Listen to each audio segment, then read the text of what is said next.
কথিত জুলাই যোদ্ধারা, আমরা দেখেছি 24-এর সেই কথিত জুলাই যোদ্ধারা বাংলাদেশে যে ভাস্কর্যগুলো ছিল, 7 জন বীর শ্রেষ্ঠের ভাস্কর্য সব ভেঙে চুরে তছনছ করেছে।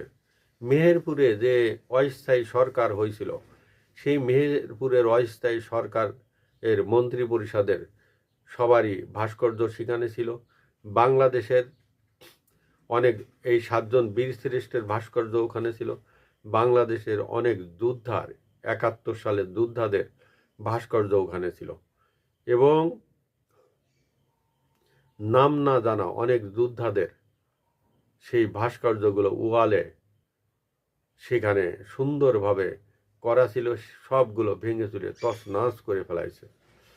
এবং বাংলাদেশের যে শহীদ সোহরাওয়ার্দী উদ্যানে সেখানে আমাদের জাদুঘর ছিল, সেই জাদুঘরটা এই কথিত জুলাই যোদ্ধারা সব তছনছ করে দিছে। কোনো স্মৃতিচিহ্ন সেখানে নাই এবং লুটপাট তছনছ সব কিছু হয়েছে। হাতুড়ি দিয়ে পিটাই পিটাই ওখানে ওয়ালে যে স্মৃতিচিহ্নগুলো ছিল সমস্ত কিছু ধ্বংস করা হয়েছে।